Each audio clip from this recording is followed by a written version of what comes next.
This is the preface to Jacques Derrida's of Grammatology. The first part of this book, Writing Before the Letter, sketches in broad outlines a theoretical matrix. It indicates certain significant historical moments and proposes certain critical concepts. These critical concepts are put to the test in the second part, Nature, Culture, Writing. This is the moment, as it were, of the example, although strictly speaking, that notion is not acceptable within my argument. I have tried to defend, patiently and at length, the choice of these examples, as I have called them for the sake of convenience, and the necessity for their presentation. It is a question of a reading of what may perhaps be called the age of Rousseau, a reading merely outlined. Considering the need for such an analysis, the difficulty of the problems, and the nature of my project, I have felt justified in selecting a short and little-known text, the Essay on the Origin of Languages. I shall have to explain the privileged place I give to that work. There is yet another reason why my reading might be incomplete. Although I have no ambition to illustrate a new method, I have attempted to produce, often embarrassing myself in the process, the problems of critical reading.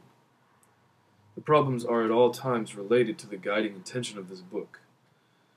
My interpretation of Rousseau's text follows implicitly the propositions ventured in Part 1, propositions that demand that reading should free itself, at least in its axis, from the classical categories of history, not only from the categories of the history of ideas and the history of literature, but also, and perhaps above all, from the categories of the history of philosophy.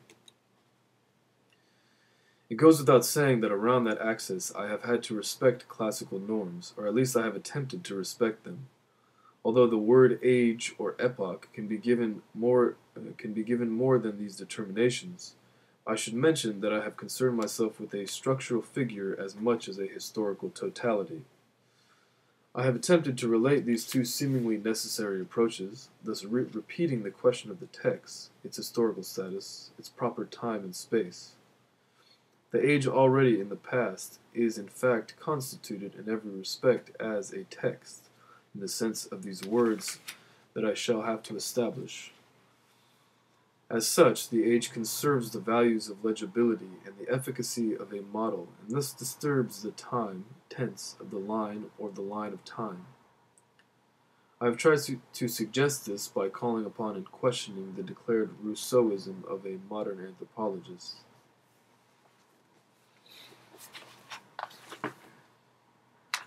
And here it is in French. Avertissement. La première partie de cet essai, l'écriture avant la lettre, dessine à grands traits une maîtrise théorique. Elle indique certains repères historiques et propose quelques concepts critiques. Ceux-ci sont mis à l'épreuve dans la deuxième partie, nature, culture, écriture. Moment, si l'on veut, de l'exemple, encore que cette notion soit ici, en toute rigueur, irrécevable. De ce que par commodité nous nommons encore exemple, il fallait alors, procédant avec plus de patience et de lenteur, justifier le choix et démontrer la nécessité. Il s'agit d'une lecture de ce que nous pourrions peut-être appeler l'époque de Rousseau. Lecture seulement esquissée, considérant en effet la nécessité de l'analyse, la difficulté des problèmes, la nature de notre dessein, nous nous sommes crus fondés à privilégier un texte court et peu connu, laissé sur l'origine des langues. Nous aurons à expliquer la place que nous accordons à cette œuvre. Si notre lecture reste inachevée, c'est aussi pour notre raison. Bien que nous n'ayons pas l'ambition d'illustrer une nouvelle méthode, nous tentons de produire, souvent en nous y embarrassant, des problèmes de lecture critique. Ils sont toujours liés à l'intention directrice de cet essai. Notre interprétation du texte de Rousseau dépend étroitement des propositions risquées dans la première partie. Ceci exige que la lecture échappe, au moins par son axe, aux catégories classiques de l'histoire des idées, certes, et de l'histoire de la littérature, mais peut-être avant tout de l'histoire de la philosophie. Autour de cet axe, comme il va de soi, nous avons dû respecter des normes classiques, ou du moins tenter de le faire. Bien que le mot époque ne s'épuise pas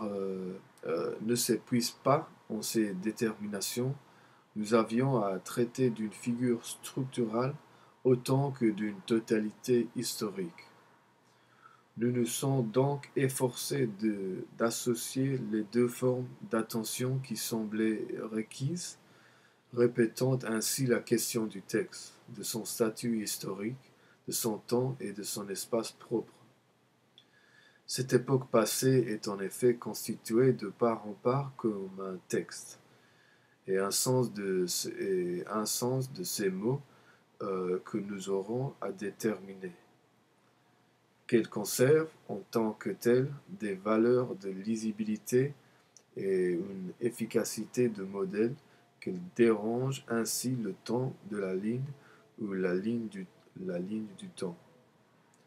C'est que nous avons voulu suggérer en interrogeant au passage, pour y prendre appel, le rousseauisme déclaré d'un ethnologue moderne.